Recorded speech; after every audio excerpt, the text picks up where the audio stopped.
All right, so for you at-home developers, we're going to use a slightly different developing can, not the Patterson tanks, but these single stainless steel tanks. They're going to use up less chemistry, but the problem is we use these metal reels, which are a little bit different than the easy plastic ones. So I want to do a quick demonstration here on how to get the film onto there. And then in the kit that I'm sent home with you, I've got this dummy roll of film that you can actually go through the practice in the light, right? So in your kit, you've got your tank here. This will go into the dark closet with you. And then your film will go into the dark closet with you, and your tail won't be sticking out. Your tail will be completely wound into the film. And there's a small bottle opener in the kit as well. You're going to get the bottle opener caught on the bottom of the film and pop the bottom off. Now it's going to be a little bit harder on your HP5 canisters. This one has been practiced with so much that it's just sort of loose on the bottom, but go ahead, bend it right off, distort the can, and that's going to be garbage in the end anyway. Then on the film itself, you're going to need to grab a scissors from somewhere in the house and cut off that little tail that's on the film. It's easier to do this part of the process if you have a straight cut edge. And then I like to sort of bevel cut the edges just a little bit to keep any sharp snaggles from getting tangled. And now keep in mind this is going to be in the total dark when you do it for real. So you'll be finding the film canister. And on the inside of this steel canister, there's a little clip. And that clip grabs the end of your film. So kind of insert the film through and capture it underneath.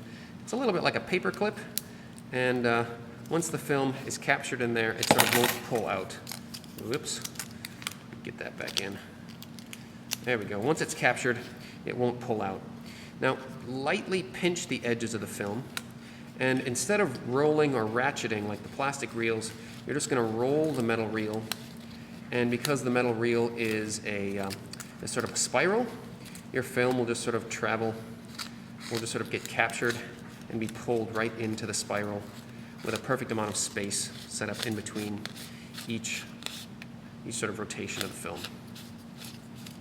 This is a trick. I recommend actually practicing it a couple of times in the light with this dummy roll of film, and then you'll be able to more effectively do it in the dark just by feel. So we'll reach the end of the film here, and there's just a little bit of tape holding that bottom of the film on. So we'll slice off the end of that roll. Make sure that the film reel sort of clicks into position in that last bit. If it feels really wonky or uneven or wrinkled, just pull the whole film out and start that from scratch. Then drop the film into your stainless steel canister, fit the plastic lid, and make sure that it's pressed down really tight. If that lid pops off out in the daylight, that your whole film will be exposed. This little plastic cap allows you to pour chemistry into this opening without exposing it to light. Now you're light-proof. Now you can leave the dark closet and begin the developing process. So I'll be having a small container of the monobath at home with you.